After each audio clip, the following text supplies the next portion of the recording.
Liu, what are the best investment for inflation? Can you clarify what is it that you want to know? Like what asset class provide investment return every year that consistently higher than inflation rate, say 3% in a year? So the word here is consistent and also higher than 3% per year, correct? Hold on, I think I know. Real estate property. You look around in Malaysian context, is property price appreciating 5% per year or not today? Can landlord today easily increase rental 5% per year without the tenant running away? Not at all. But property guru and parents always say investing in property sure inflation proof one war. In the past, yes. But in my opinion, the golden age of property appreciating like nobody business is already gone forever. Now it's due to oversupply and also because affordability has become a serious issue, although the demand has always been there. That being said, let me show you a research on the best investment, even stock sector to beat the inflation. Now, this research is being done by Schroders, an international fund manager. Boy, sounds legit. Tell me more. So this study shows two things based on the nominal inflation rate of 3% in a year. It looks at what's the average annual return of the 10 stock sector and how many times each sector has beaten inflation rate for the past 50 years from 1970 to 2020. And it found out that the energy sector ranks number 1 in layman context. That is mostly referring to your oil and gas company with an average of 9% returns a year over a long 5 decades, 71% of the time. Alamak, what does 71% mean? It means that out of 50 years, there are 35 years where the average return from investing into energy stocks has been higher than the inflation rate of 3% per year lah. It means for 35 years, stocks in the energy sector has given more than 3% return on any given year. That could be 4, 5, 6, 8, 10%, right? While for the rest of the 15 years, energy stocks has returned below 3%. It could be 1, 2%, 0%, or even a loss. Walao, no wonder this makes sense lah. That's why energy company like Shell and Petronas in Malaysia can pay their staff so well. Like I got a friend working in the same HR position in Shell versus the other in consumer goods sector, but Shell pay the salary twice as much leh. Abu then you look at this trailing second sector. Now it is equity REITs based on this study.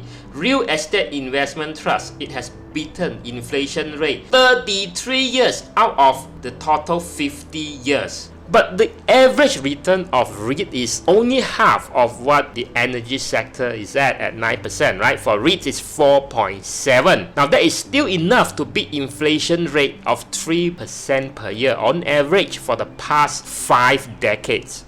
Oh, REITs, I heard before, but isn't that property as well? Just now you said property, not always inflation-proof one more. Big difference. Just now I'm referring to residential property. REITs or real estate investment trusts are all commercial properties. Now those are properties used for business purposes. But for most people, it's out of reach to invest into any form of property that is actually used for business purposes. Oh, like that, now I know. Hey, Liu, I thought you have an online course on REIT investing that has been running for more than 10 years by now? Well, yes, you can check out the description below for the details of that online course. I tell you what, I'll even send you invite link to a webinar that we are conducting this week and next week. Okay, will do. But in Bursa Malaysia, what are the energy stocks that I could invest into? Now, these are the lists: Alam Maritime Resources, Armada, Baraka Offshore Petroleum, Petron, Karamin, Coastal Contracts, Dayang Materials, Dayang Enterprise, Delium, Dialog, Handal, Hengyuan, Hibiscus Petroleum, Icon Offshore, K&M Group, MHB Engineering, Ocean Vantage, Petra Energy, Perdana Petroleum, Rich Energy, Reservoir Link, Sapura Energy, Scormi, Serba Dynamic, Sumatec, T7 Global, USMA, TH Heavy Engineering, Sino Huaan International, Hua Seong Corporation, Valesto Energy, and Yinson Holdings. Alamak, so many Ayo, long list Chin Chai, pick anyone, okay or not Don't care whether undervalued or not just tikam saja. You want to lose money left and right, is it? At least do some homework lah. So, check out this video on the upper right hand corner for lesson on how to shortlist which stock should you look at first. Now, if you have not got a CDS account to start stock investing in Malaysia, also check out this video on the fastest way you could open a stocks brokerage account for KLSE. Hey, I also read about this trend is that the world is heading towards this renewable energy and sustainable energy. Like Petronas aim to achieve net zero carbon emission by 2050, and Shell is transitioning to a lower carbon technology, the likes of wind and solar, in the same period. Now, this Bursa Malaysia stocks list in the energy sector that you just mentioned, mostly specializing in the oil and gas industry.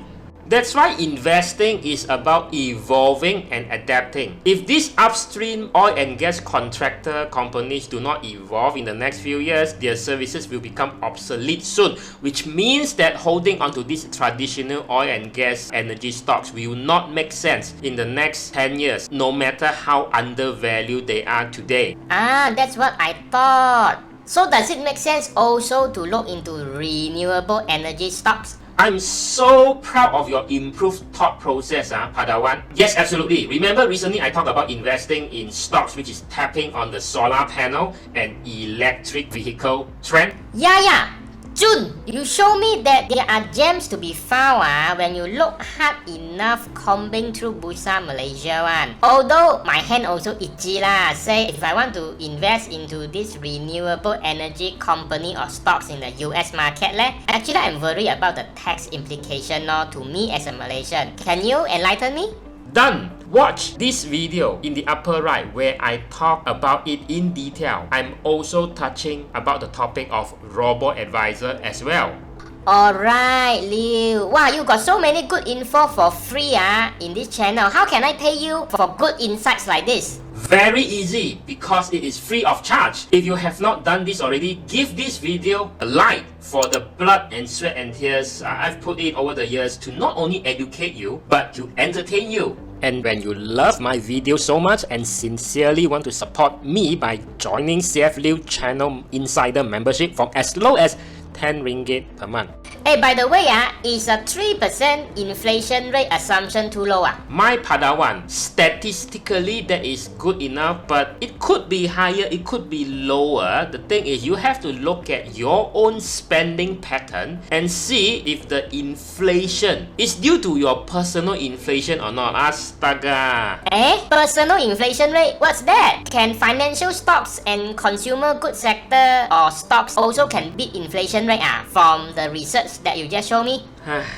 Wah, so long-winded are you? Tak habis-habis with your question today. Dah diberi petis, nak peha.